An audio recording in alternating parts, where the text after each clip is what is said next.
దేవుని బిడ్డరా, ఉదయకాలం ఈ దినం దేవుని వాగ్దానం చూస్తూ దేవుని నామాన్ని మహింపరుస్తున్నా ప్రతి దేవుని బిడ్డలందరూ ప్రత్యేకమైన వందనాలు. దేవుని బిడ్డరా, ఈ రోజు దేవుడు మనతో ఏం మాట్లాడబోతున్నాడు చూద్దాం. పరిశుద్ధ లేఖన గ్రంథం నుంచి లూకా శుభవార్త 18వ అధ్యాయం 1వ వచనం చదువుకుందాం. వారు విసుగక నిత్యము ప్రార్థన చేయుచు ఉండవలనని అంతకు ఆయన వారితో ఈ ఉపమానం చెప్పాను. ఈరోజు దేవుని బిడ్డరా, అనుదినము విసుగక నిత్యము ప్రార్థన చేయవలనని దేవాది దేవుడు ప్రభువైన యేసుక్రీస్తు ఒక ఉపమాన రీతిగా మనకు నేర్పిస్తూ ఉన్నాడు. దేవుని బిడ్డలారా, దేవుడే ప్రార్థనకు చాలా విలువిచ్చాడు. మీరు ఎలా ప్రార్థించాలి అంటే విసుగక ప్రార్థించాలి, అలయక ప్రార్థించాలి, ఎడతెక్క ప్రార్థించాలి, కార్యం జరిగేంత వరకు ప్రార్థించాలి. మీరు ప్రార్థన ద్వారా ఈ భూమి మీద మీరు ఏదైనా సాధించగలుగుతారు, ఏదైనా దేవాది దేవుడు మీకు ఇవ్వగలుగుతాడనే మంచి ఉపమాన రీతిగా దేవాది దేవుడు మనల్ని బలపరుస్తున్నాడు. దేవుని బిడ్డలారా, కాబట్టి కష్టంలో, నష్టంలో, వ్యతిరేకతలో, ఇబ్బందుల్లో ఉన్నవా విసుగక ప్రార్థించు, కార్యం జరిగేంత వరకు ప్రార్థించు.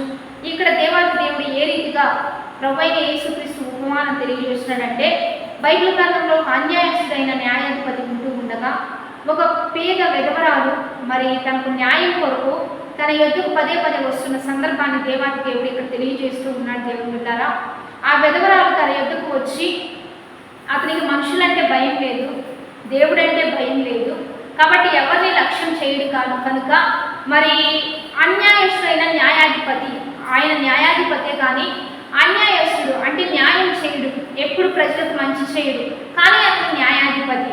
ఆ మంచి పోస్టులో తను ఉంటూ ఉన్నప్పటికీ కూడా ఎవరికి న్యాయం చేయలేని భయంకరమైన దుస్థితి అతనికి ఉన్నది. దేవుని బిడ్డలారా, అతని యొక్క ఒక విధవరాలు వచ్చి మాటికి తన ప్రతివాదికి తనకి న్యాయం చేయమని అడుగుచూ ఉండగా అతను పట్టించుకోడు. కొంతకాలం తనని డిలే చేస్తాడు, విడిచిపెట్టేస్తాడు.